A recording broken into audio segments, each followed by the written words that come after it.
Out of every 12 disciples, there is always a Judas, and every household has a black sheep.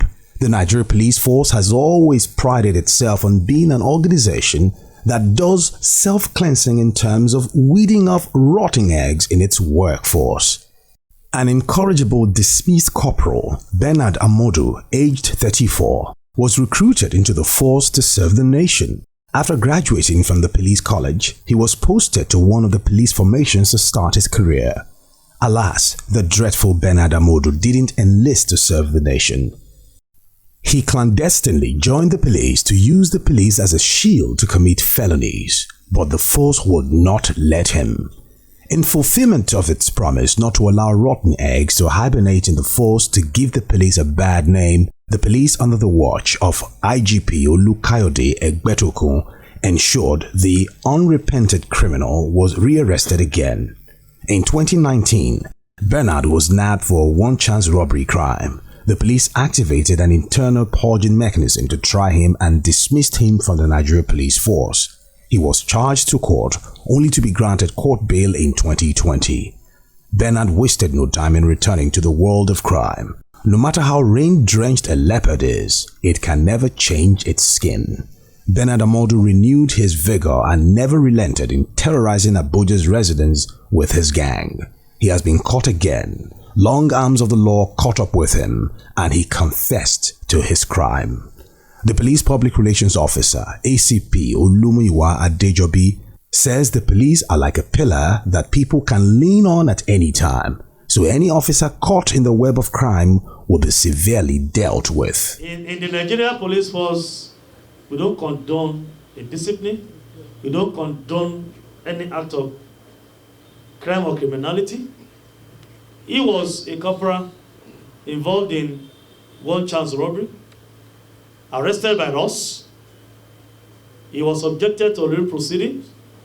He was dismissed. He was charged to court. Court granted him bail at the time, according to what he's saying, and according to our investigation too. And he still went back to that business. So, gentleman of regret is not a policeman. He was once a policeman. And the message is we will not cover any of our men who is doing any crime or criminality in this country. My name is Bernard Amodu. How old are you? I'm 34 years old. 34 years old. What do you do for a living? And now I'm a driver. You are a driver? Yes. You were told you are once a policeman. Yes, sir. What was your rank then? I'm a corporal. Corporal? Yes. And you were dismissed. For what? Yes. It was 2019.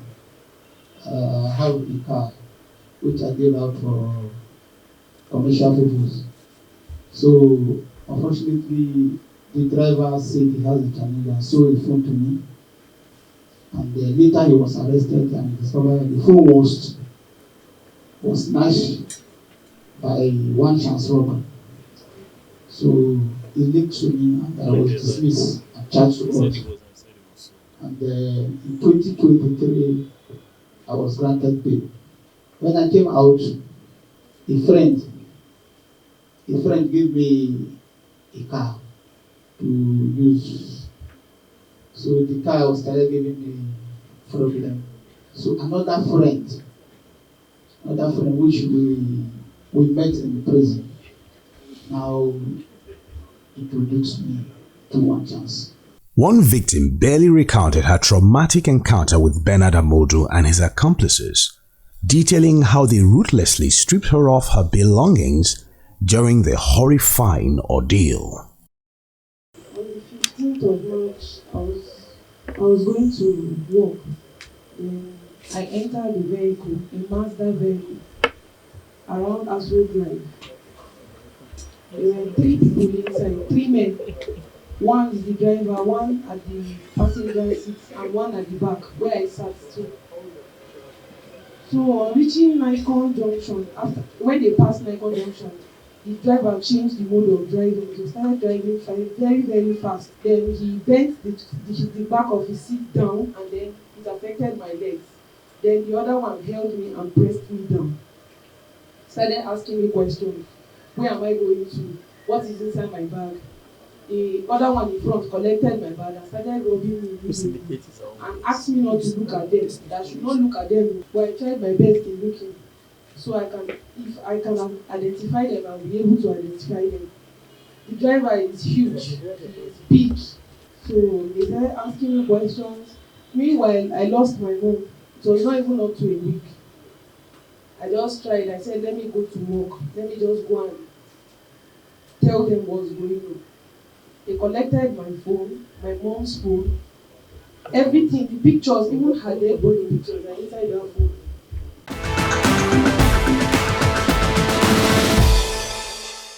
Perpetrators of crime oftentimes never think of the aftermath of their actions as they rain horrific terrors on their victims. They kill, maim without mercy, and torture without a human face. But alas, when their day of reckoning stares at them in the face, they jilter, sober, and sing like generic birds, promising never to engage in heinous act again.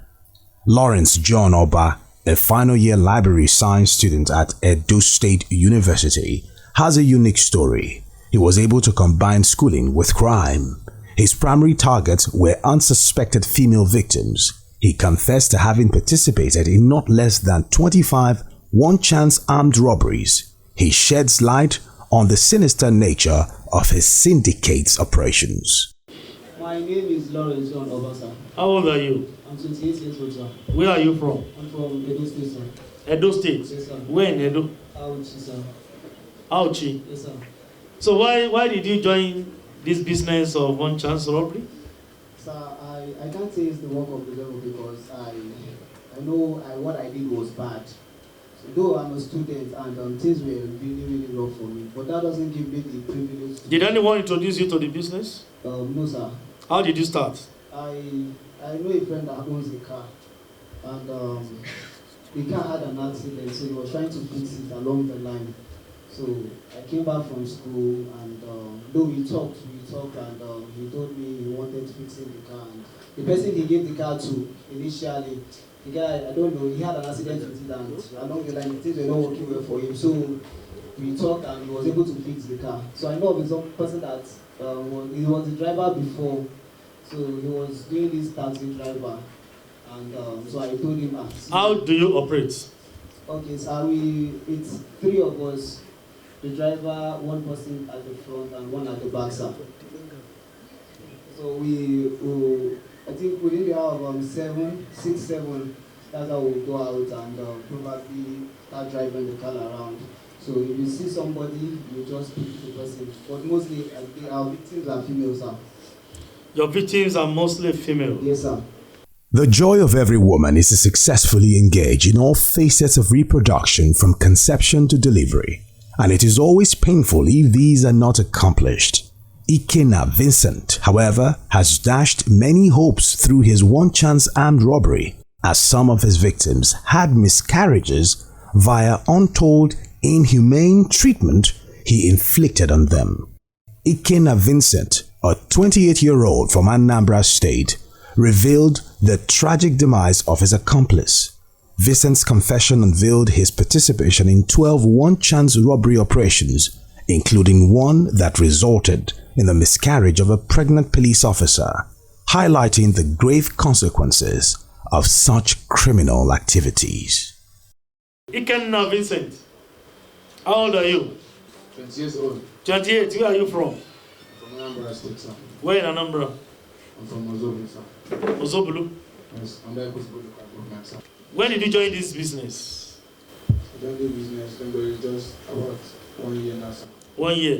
Yes, sir. You started on your own or somebody introduced you to the business? I started, I did with somebody first of all, sir, before I started. You did it with Somebody, sir. somebody. Who is the person? The person is no more, sir. He's no more. Yes, sir. He disappeared or he died? He said he died, sir. He died. Yes, sir. What killed him? He said it's the police, sir. It's police. Yes, sir. A robbery, I mean a one chance robbery. Or kidnapping. No, it's one chance, sir. It's one chance again. Yes, sir. And you still continued with that business when you knew somebody has been killed. It has been long, sir, but I did not do it. It was just last year, sir. Oh, that's why I was even told that's why you are caught. Because that person fell. And that's why you are caught. How do you operate? Tell us. For those three, I drive. In particular, I drive those three in case I will patrol in Abuja. We'll just enter, we'll just hold you, get your phone or your ATM card, sir. Can you tell us the story of that woman police, that pregnant woman police? Truth of the issue, sir, I was the one driving, sir, but I was having my two people, one at the front, one at the back, sir. So I don't really know inside the two of them who made the beating to the woman, sir, because I was the one steering, sir. Michael Ofo is a tech-savvy and enterprising young man. Ofo opened a shop at Wuse Market, Abuja, where he stores and sells items stolen from his victims. However, it's pathetic that he uses his knowledge to perpetrate evil. He is the master planner of the gang's operations. He confessed to having facilitated, orchestrated, and perpetrated the evil act using a car he purchased purposely to carry out his heinous act. He narrated how he hacked into people's accounts and withdrew their hard-earned money. My name is Kosi Michael Ofo. Kosi Sochukwu Michael Ofo. How old are you? I'm 27 years old, sir. Where are you from? I'm from Nigeria, local government area of Enugu State. You are from Enugu State? Yes, sir. Where do you live? I live here in Abuja. Since when have you come to Abuja? Since 2014, sir. 2014? Yes, sir. Okay.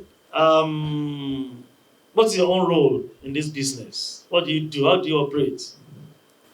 The operational vehicle that they use in the one chap's activity, I'm the one that bought it.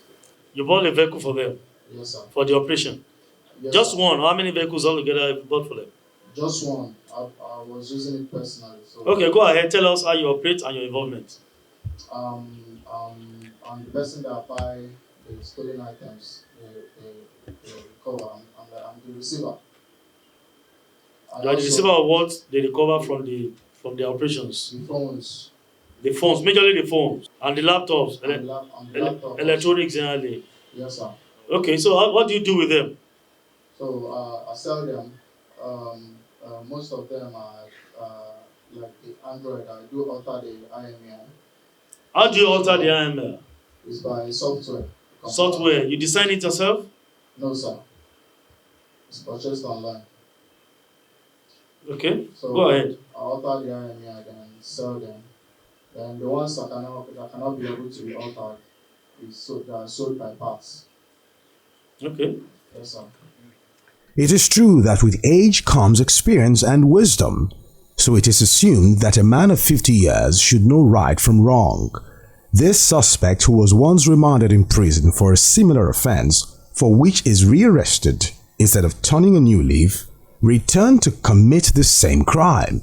He became more hardened and vicious, attacking his victims. How old are you? I'm 50 years, sir. 50 years. Where are you from? Imo State, sir. You are from Imo State. Where do you live? Abuja, sir. What has been your business all the while? Furniture maker. Furniture? Maker. What led you to One Chance? So it was last year when I met a friend. So by name Patrick. So she stays in jobs. So he told me that he's a picking pocket. He do picking pocket. So that's how we operate. So when he came to the car, he moved the car. So carry you, maybe you have phone and pocket, you gently remove it and you will not know. So they will remove the phone in the passenger's pocket. Yes, smartly, they won't know. Yes, sir. So later we go, as I said before. It's more than 15 years you've been in this business and you've been in court. What led you to that case in court? Because you're on bail too, you're in court. You're still on bail. No, I guess I finished, sir. Has finished. Yes, sir. What took you to court? It was an alleged allegation then. Alleged allegation? Yes, sir. This one now, is this still alleged? I did it, sir. You did this one, not alleged. Sir? Not alleged again. This one is not alleged. Yes, sir. That one was alleged. Yes, sir. This one not alleged. Yes, sir. This one a direct case. Yes, sir. So what do you gain in One Chance? Sir? What do you get in? Honestly, I get nothing. Can you advise elders like you? You are not a young man. Yes, my advice to elders like me or those that are in that kind of business that they should quit. Blood is thicker than water, which is a cliche that resonates in the minds of Africans, especially Nigerians. Bloodline is a natural, phenomenal bond that is incredibly cherished in this part of the world. So it is stranger than fiction when two siblings, Mustafa Buhari and Aliyu Buhari, who harbored jealousy against their father, facilitated the kidnapping of their biological father. The two malefactors scheme a kidnapping plot against their father, who is a diligent businessman and a farmer who unwittingly became the target of his son's misguided ambition. The men pulled a fast one when the police were ferrying them with their father for an investigation. The event took another dimension during the execution of the plan. Meanwhile, the two brothers had already collected a ransom of 4 million naira from their father through the back door. Listen as they tell their story. His name is Mustafa Buhari.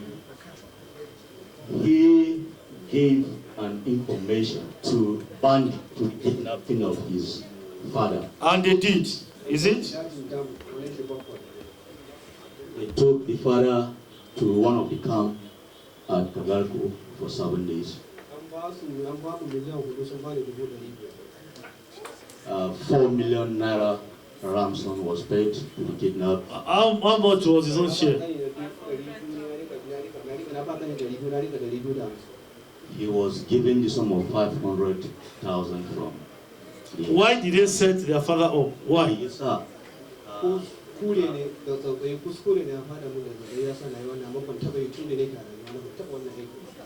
He says it was a mistake. Mistake? And greed. And greed? Yes. Is it mistake or greed? Which one first?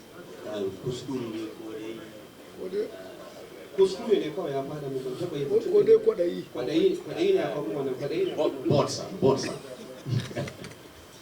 Then why did you lie when you got to that military checkpoint and you called the policemen kidnappers? Why did you do that? Yes, sir. The Yansan does the checkpoint na sojoji. Me yasa ka dinga ihu da cewa yan sanda kidnappers.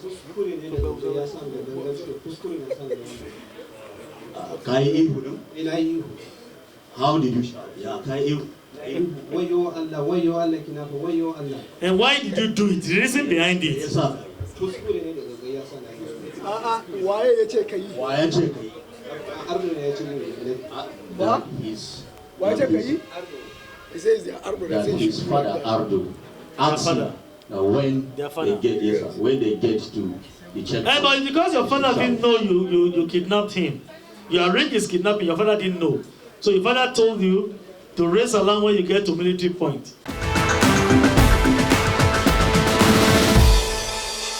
The proliferation of small arms and light weapons in Nigeria has been a significant source of concern to the federal government. Hence, the police authority believes that once the sources of supply of guns and ammunition are obstructed, criminal violence will be reduced to its barest minimum in the country. So the supply chains must be disrupted to mop up illicit arms in circulation. The Nigeria Police Force has been at the forefront of curbing this menace by arresting and prosecuting criminals who are neck-deep in the act of illegal arms trading. Recently, the police arrested and paraded some set of suspected gun runners and armed dealers who are suppliers of guns and ammunition to many kidnappers and robbers in their criminal hideouts. Without any remorse, they confess their involvement, one after the other. Operative Solidarity, working with credible intelligence of a transaction of arms deal in progress, arrested one Adamu Haladu, male of Doma Town, Nasarawa State. Hashiru Ibrahim, male of Paikon, Kore, area FCT Abuja. Jafar Hussein, male of Danjibga in Zamfara State. And Abdulkadir Lawal, male of Lambata community in Gorada local government area of Niger State, for illegal gun and arms dealing.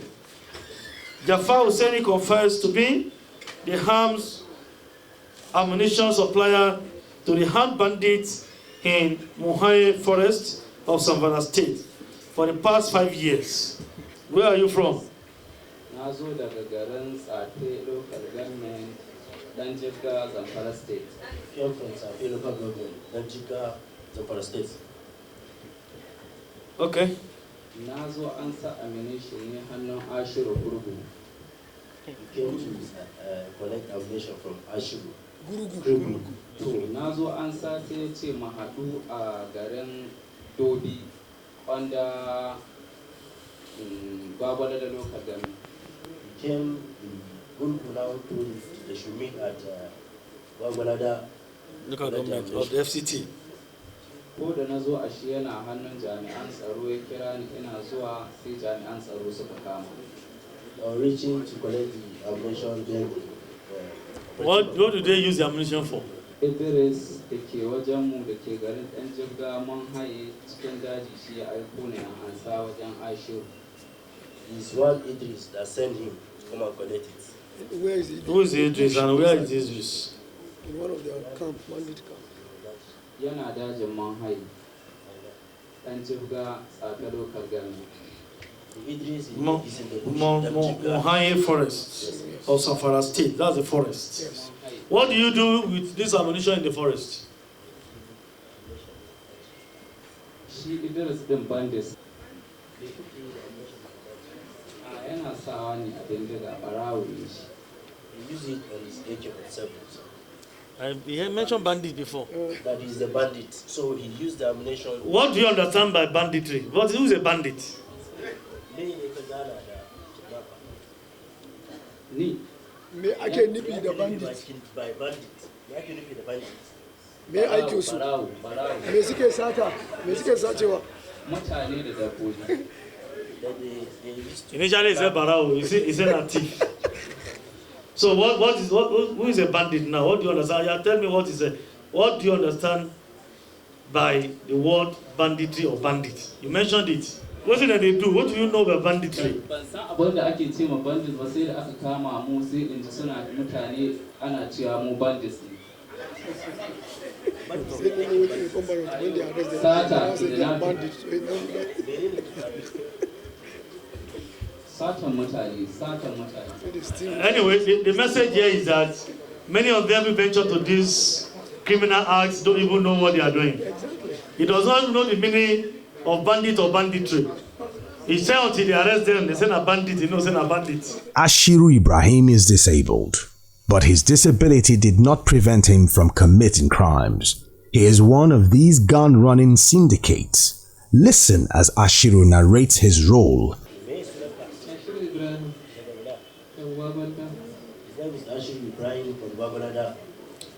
Is he from Gwagwalada or he stays in Gwagwalada? Which state are you from?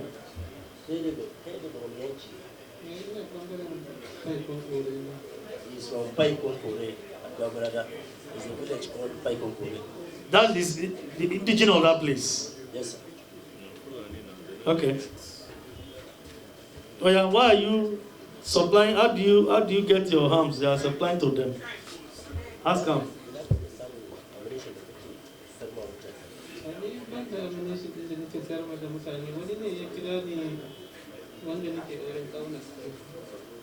Shi ne ya kira ni ya ce don Allah ina cima ina gwamnati da sai akwai wani mutum ne wanda yake harka da shi zai turo min nan bai shi don Allah in kira shi mu haɗu a gwamnati zan duba bai. That there is one man that he married his younger sister.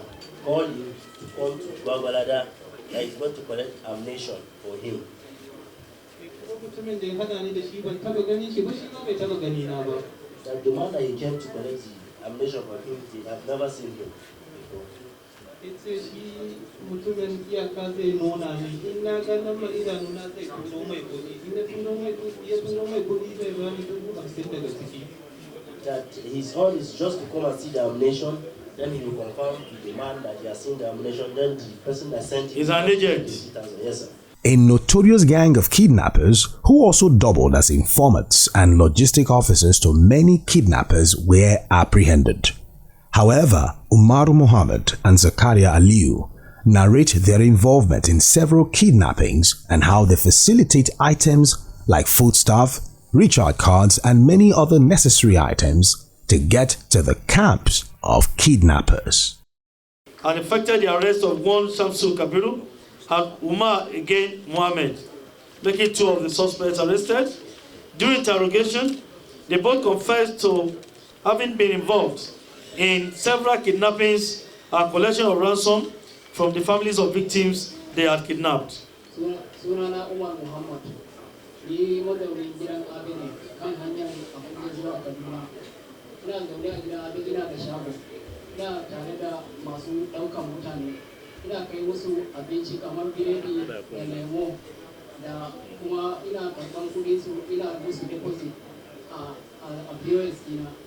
sannan kuma an haɗa baki da ni an ɗauki Alhaji Ahmadu Muhammad an karɓi Alhaji Ahmadu Muhammad shiyamakin masu jaki na maraban gida an karɓi kuɗin fansa a hannun Alhaji Ahmadu Muhammad naira miliyan 20 a cikin naira miliyan 20 an bani na kasar naira 500,000.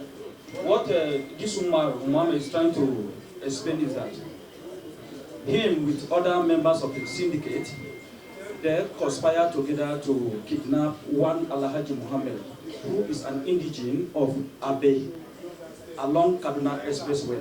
Okay. The time they were, before they conspired to kidnap the Alhaji Ahmadu Muhammad, all of them, they gathered in the football field around 11 p.m. in the night. They gathered there. Some of them, they speak Fulanese. There's one of their gang leader, who is, they call it Bello. He now gathered all of them. He brought some Fulani, some of the villagers who now, this one is a pointer. He knows the terrain very well. He knows the people who has money within that place there. They gathered, they went to the man's house, they jumped through the man's house. When the man refused to open the door, the man was kidnapped and took to unknown destination. When they took him to that place there, the victims spent almost 21 days in the captivities before the victims were released from the custody. Okay, that's all right, that's all right. They are kidnappers.